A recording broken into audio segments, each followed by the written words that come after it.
Alors honnêtement, là on peut clairement être sur le transfert de l'année. Ben Seguir au Barça, les gars, ça peut être exceptionnel, les gars. Je vous dis la vérité, ça peut être un transfert parfait. Parfait à tous les niveaux. Parfait pour le joueur, parfait pour le club, pour le Barça, et parfait même pour l'équipe nationale du Maroc. Je vous dis la vérité, les gars, ça pourrait être un transfert exceptionnel. Parce qu'aujourd'hui, on le sait très bien, des joueurs qui en même temps ont les qualités pour jouer au Barça, sont compatibles au style du Barça, et qu'en plus de ça, financièrement sont accessibles, c'est très compliqué. C'est même quasiment impossible, les gars, on le sait très bien. Il y avait peut-être Nico Williams, mais bon, on a bien vu, c'était compliqué, malheureusement. Voilà, on comprendra peut-être jamais pourquoi Nico Williams au Barça, ça n'a jamais pu se faire, mais bon, c'est encore un autre problème. Mais au bout d'un moment, voilà, faut voir ailleurs. T'es obligé de voir ailleurs, t'es obligé de voir d'autres alternatives à Nico Williams. Et pour moi, je vous le dis, un joueur comme Ben Seguir, quand j'ai vu cette rumeur, je me suis dit, ça peut être exceptionnel. Ça peut être un transfert parfait, encore une fois, je vous le dis, les gars. Parce que déjà, pour commencer, comme je vous dis, financièrement, c'est très très accessible. C'est un transfert qui pourrait être maximum autour des 30-40 millions d'euros. Ça m'étonnerait que Monaco le lâche à plus que ce prix-là. Ça, c'est une première chose, bien sûr. Mais avant de parler de l'aspect financier, de l'aspect économique, il faut parler même du style du joueur, des qualités du joueur, parce que c'est un joueur qui est exceptionnel. C'est un joueur avec énormément de qualité. Aujourd'hui, à l'heure où on parle, c'est l'un des joueurs de moins de 21 ans les plus décisifs depuis ce début de saison, les gars. Avec Lamine Yamal et avec Matistel. Donc c'est pas rien, les gars. On parle pas de n'importe qui, on parle d'un joueur qui est capable de performer actuellement, de faire partie des joueurs qui statent le plus actuellement, qui montre une forme actuelle qui est pas mal du tout. Mais en plus de ça, c'est un joueur d'avenir. Quand on sait que là, actuellement, le Barça a déjà Yamal, qui fait partie des meilleurs joueurs du monde, ou surtout qui est peut-être le joueur le plus prometteur au monde actuellement, qu'en plus de ça, tu peux avoir un crack comme Ben Seguir avec un prix tout à fait abordable, c'est pas négligé du tout, les gars. Surtout que, voilà, on parle d'un joueur qui, actuellement, est en train de performer. C'est un joueur d'avenir, bien sûr, encore une fois, mais c'est un joueur qui performe là, actuellement. À l'heure actuelle, c'est l'un des meilleurs joueurs en Ligue 1. Au mois de novembre, il a été élu, il est en tout cas dans les nominés des meilleurs joueurs du mois en Ligue 1. C'est un joueur qui fait des très bonnes choses avec Monaco, que ce soit en Ligue 1 ou avec Monaco en Ligue des Champions.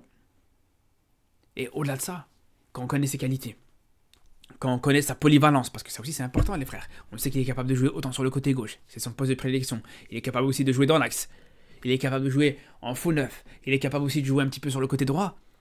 Les gars, quand on prend tout ça en compte, pour le Barça, ça concorde totalement. Quand on voit le manque de profondeur de banc au Barça, quand on voit cette manque de capacité à avoir des joueurs capables de faire des différences en fin de match, de remplacer en cas de pépin physique d'un des joueurs offensifs du Barça, mais un joueur comme Ben Seguir qui est capable de te remplacer en même temps Rafinha, qui est capable de remplacer Yamal sur le côté droit, qui est capable en même temps de remplacer Dani Olmo dans l'axe, qui est capable même, pourquoi pas, de remplacer Lewandowski en jouant en faux neuf. Encore une fois, voilà, on revient sur l'aspect financier et en déboursant encore une fois maximum 40 millions, 30-40 millions d'euros, t'as un joueur qui peut jouer sur 4 postes différents, sur quasiment tous les secteurs offensifs, avec encore une fois énormément de talent, énormément de qualité.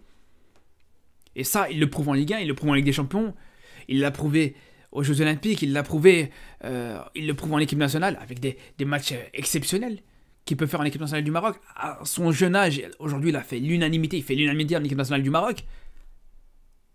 Et ça, c'est important à prendre en compte. Et au-delà de sa polyvalence, sa qualité, tout ça, il y a aussi une qualité qui est importante et qui est hyper intéressante chez lui, c'est sa capacité à être à l'aise des deux pieds. Il est presque autant à l'aise du pied droit que du pied gauche. Et tu as déjà mis des très bons buts, des buts exceptionnels d'un pied que de l'autre. Et c'est pour ça, les gars, moi je vous dis la vérité. Quand on voit ça, quand on voit tous ces paramètres en compte, je vous le dis, franchement, à ce prix-là, c'est quasiment impossible de voir un joueur à ce niveau-là. C'est quasiment impossible. En plus, moi, je reste persuadé que c'est un joueur qui est totalement compatible avec le style du Barça. C'est un joueur qui est très intelligent. Pour son âge, il a une intelligence qui est exceptionnelle. Et ça, c'est la première chose d'ailleurs qui m'a intéressé chez lui. Là. C'est la première chose que j'ai remarqué chez lui, c'est son intelligence. Il n'est pas forcément dans cette insouciance que peuvent avoir les jeunes de son âge, à vouloir absolument dribbler, à vouloir faire des différences individuelles, etc. Il a cette qualité de pouvoir dribbler, de faire des différences balle au pied quand il faut le faire, mais il ne le fait pas systématiquement. C'est un joueur qui perd très peu de ballons, c'est un joueur qui, quand il faut prendre des risques, il les prend, quand il faut tenter de jouer vers l'avant, il le fait. Mais je vous dis, c'est pas ce genre de joueur qui manque de maturité, qui manque d'expérience, et qui a besoin d'épurer énormément son jeu. Actuellement, je vous dis, il a une maturité dans son jeu que beaucoup de joueurs qui ont peut-être 10 ans plus que lui, ils n'ont pas. Je peux prendre l'exemple de Dembélé, je peux prendre l'exemple de plein d'autres joueurs, les gars, qui aujourd'hui n'ont absolument pas cette maturité que peut avoir Ben Seghir dans son jeu. Il a une maturité, il a une variété aussi dans son jeu, parce qu'il a une panoplie qui est très complète, les gars. Parce que la qualité de dribble, c'est pas sa seule qualité. Il est très bon aussi en termes de centre. La qualité de passe aussi vers l'avant, cette capacité à trouver les espaces vers l'avant, à pouvoir servir ses coéquipiers, à pouvoir chercher la profondeur. C'est quelque chose qu'il fait très bien. Il a une très bonne qualité de frappe et comme je vous dis, des deux pieds, il peut te mettre des très bons buts d'un pied que de l'autre. Et ça, encore une fois, voilà. Je vous le dis, à ce prix-là, au prix qu'il peut avoir, au prix qu'il peut valoir surtout, c'est quasiment impossible actuellement. Dans le football moderne, c'est quasiment impossible d'avoir un joueur pareil qui coche autant de critères et avec un prix aussi bas, les gars. Et ça, je vous dis que c'est un bon transfert, ça peut être un transfert intéressant pour le Barça.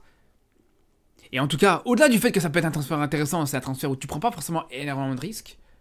T'investis pas forcément une somme colossale, donc tu prends pas beaucoup de risques à ce niveau-là, même si, allez, imaginons, il est pas très bon, il répond pas à ses attentes, etc. Au pire des cas, tu le revends juste après.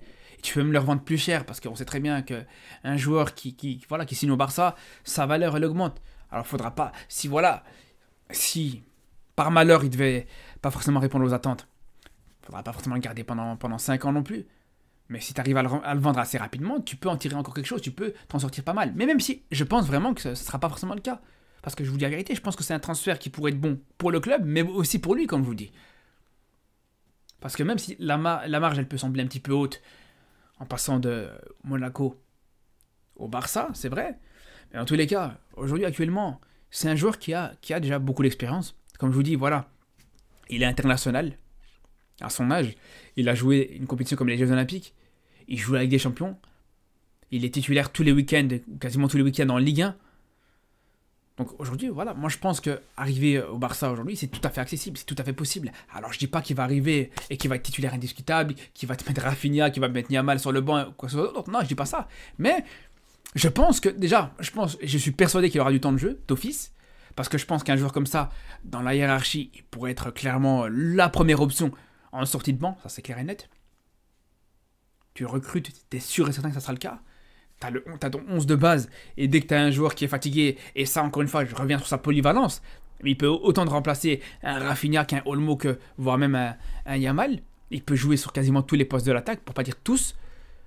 Donc, voilà, du temps de jeu, il en aura. Il rentrera quasiment à chaque match, pour pas dire à tous les matchs. Il rentrera à tous les matchs déjà pour commencer. Et quand il rentrera à tous les matchs, c'est pas forcément pour jouer les 5 minutes, c'est pour jouer minimum des 30 minutes. Et il y aura des situations et des matchs où il pourra être titulaire. Et là, on le voit en plus, avec le Barça sur ce début de saison, que c'est un problème récurrent. Plusieurs fois, le Barça veut mettre au repos un Rafinha, veut mettre au repos Yamal, veut mettre au repos Olmo. Mais c'est compliqué parce que tu sais très bien que t'as pas d'option pour mettre au repos ces joueurs-là. T'as des joueurs comme Yamal et qui par moments ils sont cuits, ils sont totalement cramés, etc. Mais qui n'ont pas cette possibilité de pouvoir se reposer parce que sur le banc, t'as qui? T'as Ansu Fati, t'as Ferran Torres, t'as... le reste, voilà, c'est pas des joueurs qui jouent à ces postes-là, c'est pas des ailiers.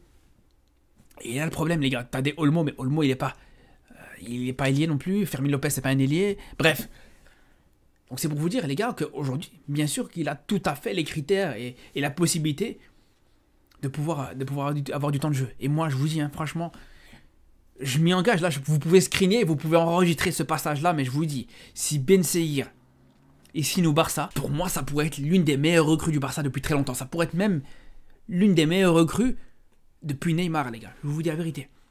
Je suis totalement objectif quand je vous dis ça, les gars. Je suis totalement objectif. Parce que personnellement, moi, ça m'embêterait énormément de voir justement le Barça recruter un joueur, et surtout un joueur marocain qui répond pas aux attentes. Parce que s'il répond pas aux attentes, non seulement je serais perdant en tant que supporter du Barça, parce que le Barça aurait investi sur un joueur qui répondra pas aux attentes, mais je serais perdant aussi sur un joueur qui risque de gâcher sa carrière en signant dans un club qui lui correspond pas. Tout à fait.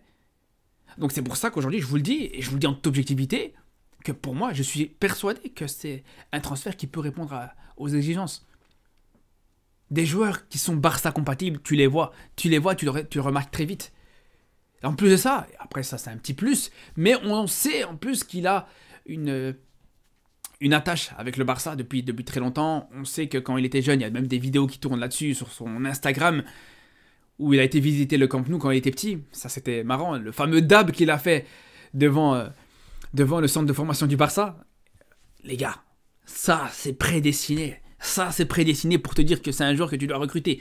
Bien sûr, pas forcément que pour ça, pas parce qu'il a fait un dab devant le centre de formation du club, mais voilà, par rapport à ses qualités, par rapport à son style qui est compatible avec le Barça, et par rapport, en plus de ça, à son attachement qu'il peut avoir et qu'il a vis-à-vis du club. Je vous le dis les gars, que ce soit en tant que Marocain ou en tant que supporter du Barça, on ne le regrettera pas. On ne le regrettera pas une seule seconde. Je prends cette responsabilité aujourd'hui, je vous le dis devant vous, on ne le regrettera pas. En tout cas, on va suivre ça de très près. Sur ce, je vous dis à très vite pour de nouvelles vidéos et surtout d'ici là. Prenez soin de vous.